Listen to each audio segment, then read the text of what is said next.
Alright, so I'm going to go over an exercise that a lot of people love to do, including myself, for myself and my clients. And that is the rear foot elevated split squat, rear leg elevated split squat, whatever you want to call it.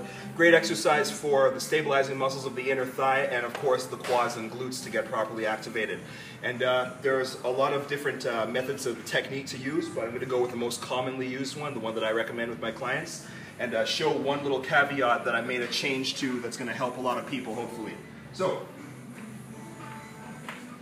what people like to do, and what I like to do, plant the rear leg, instep faces down with the laces of the shoe facing down towards the floor, towards the bench.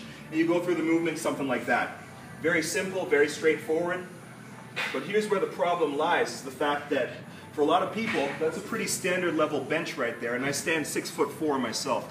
So for a lot of people, that might place a lot of stretching stress on the shin muscles, the muscle of the shin, like the tibialis anterior, because of the fact that they don't have the proper mobility to plantar flex as far as they need to maintain this position right here. They might be stuck something like that, something like this, and so it runs into a problem where they want to get their depth and still feel comfortable while they're doing it. So, for that reason, a lot of people will make the common change to planting their toes down first. I like to call it squishing the bug. So, it'll look something like this. They plant like that, and they try to go down the same way. Now what the problem is with that is the fact that when they squish the bug, it causes more stress on the ligaments that are in between the metatarsal bones, the phalanges, and so on, the bones that make up the foot and the toes. So the ligament stress is something we don't want to go through because of the fact that it's going to cause a lot of chronic pain later on, possibly, to our foot. So for that reason, it also, sorry I forgot to add, it also compromises your depth. When you're achieving the depth and you want to get down all the way down, knee to the floor, it usually doesn't happen when your toe is planted like that. So there are a couple of negatives that are associated with that variation of the movement. So, quick little solution that I've found that I haven't seen myself publicized on videos or written about in articles. A simple little trick that I like to use, and that is for an inclined bench, okay? Very simple little trick here. Use an adjustable inclined bench.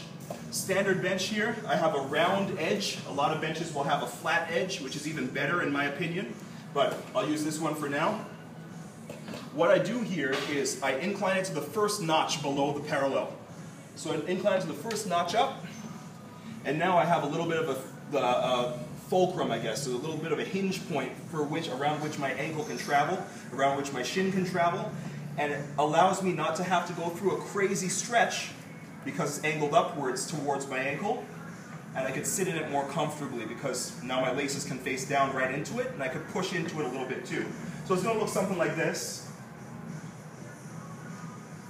And as you can see, my full foot will always stay down there on the bench.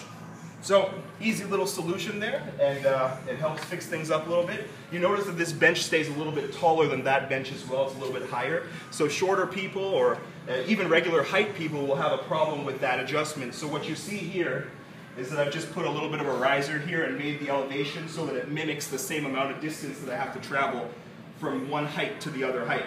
So this one I'm standing on maybe about 7 inches high here for the difference in height that that creates. But now I just have a much more user-friendly way of doing the exercise that's going to cause me much less discomfort and hopefully help a lot of people other than just myself and my clients. And that's it.